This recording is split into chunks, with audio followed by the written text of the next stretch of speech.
I hear you play music by ear. It's Well, incredible. it's weird because, you know, there's this condition called synesthesia where you can sort of, like, your wires are crossed. And your sensory pathways are sort of mixed up. And so some people can see music. Yeah.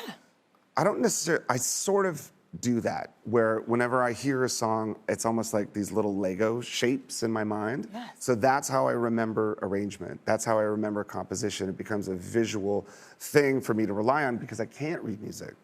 Yeah. I wish I could. I mean, I really wish that I spent more time learning more about music, but both of my parents were musicians. My father was a classically trained flautist. My mother sang in singing groups. Oh my God, it was destiny. It's kind of, I do believe in DNA. I really do believe in this thing that it's passed down. And behavioral, you're around it all the time as well. Yeah. Yeah, and so I just kind of figured it out. Yeah, I gotta be honest with you. I actually learned singing and I learned harmony, all of that without sheet music. I was like you, I could somehow feel it. Mine was a feeling, like I could feel where it was and place it. But I was way better at like hearing it and doing it rather than reading. Yeah, so and when I grew up in Virginia, and my mother was a public school teacher. And oh, mine was too. No way. Yeah. Oh, really? our mothers have talked. That's right.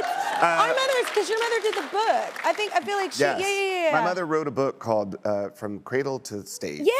And it was all about. Yeah, I just mothers remember of that. musicians. Yeah, it was really cool. She interviewed But both like of our mamas were 20 teachers. different mothers. Yeah. Of musicians, and what she found were these really clear parallels. Like most of these people, Dr. Dre and Pharrell and Miranda Lambert and people like that, they sort of discovered music in this specific window of time in between the ages of about 10 and 13. Yeah. Where like identity and independence sort of intersect right there. And if you're a kid and have any sort of musical inclination, or an instrument falls in your lap, then most likely you're going to become a musician because that becomes a part of your identity. And so when I was young, like I didn't have a drum set, I would set up pillows on the floor and just put on my favorite records and play along to them. Yeah. Because I could hear the difference between like, oh, that's a kick drum, that's a snare, that's a cymbal. Then it was just a matter of like the physicality of figuring it out. Yeah. So, yeah. That's innovative. Well, it was cool. Like they didn't have much. My instrument was free, so I just practiced in my room. Thank God you did. I was like, you know what I mean? started on keys, and I was like, this is not my thing. And I loved singing though, but I did have my own studio in my closet. I took one drum lesson. You but did? My mother used to take me to this jazz club in Washington, D.C. on Sundays, and they had this jazz workshop thing. And there was this house drummer, his name was Lenny Robinson, and he was such a badass. I mean, I was like 15 years old. Yeah.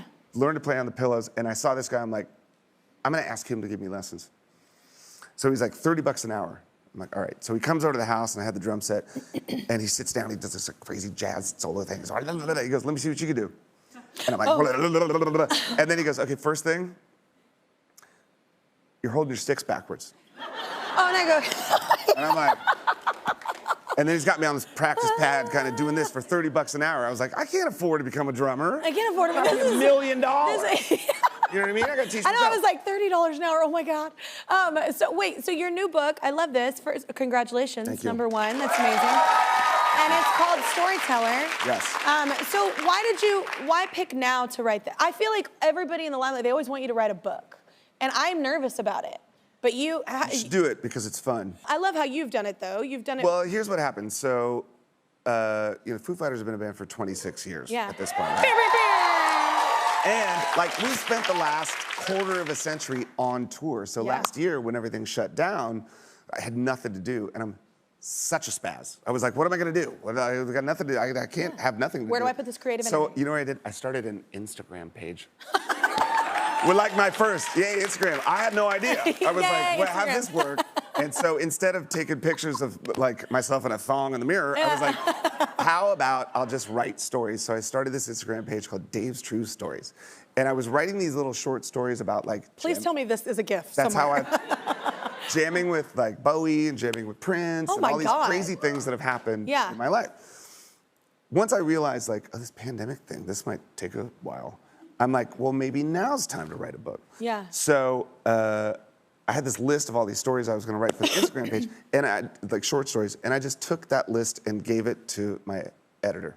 And I said, you pick what you want me to write. So she'd say, all right, write about that car crash when you were a kid. I'm like, boom, 5,000 words. Write about joining Nirvana, boom, 5,000 words. So I was writing these short stories. It's almost like making a record. So, you know, you go into the studio and you have songs. Yeah.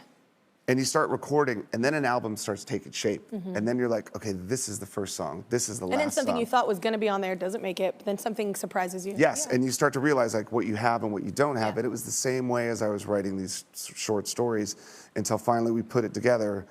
So there was an arc from beginning to end, and it was really rewarding. Both of my parents were also writers. My father was a speechwriter and a journalist. My mother was a creative writing teacher. So it came naturally. But it was fun, and you discover a lot about yourself while you're doing it. I know. Well, yeah, maybe I'm not ready for that kind of therapy. Right. I'm in between therapists right now. I'm actually seeing one, and we haven't made it there. Right. No, it is true, though. I feel like a lot of people always want to know, you know, behind the scenes, but like, I don't know that you really do. You know what I'm saying? Like, some of it, it's like, let's just leave it. Well, you know, think of it this way. It doesn't necessarily have to be specific or informational or practical or logistic. You can write about like a much more general emotional picture Like a of what broader- it's like to be you. Yeah. Right? So you don't have And to not that talk it's all sad. about I don't like, mean that. I just mean like the road. They always want the road too, you know? And you're like, no, you don't. Well, this is one of the things that there were certain things I knew what people wanted me to write. And so because I knew that's what was expected, I kind of took this detour around it, and rather than write something specific, I wrote about the core of it was much more emotional Yeah. and general so that people can relate. That's cool, though, that it is kind of therapeutic for you, though, as well, Yeah. while doing it. That's cool.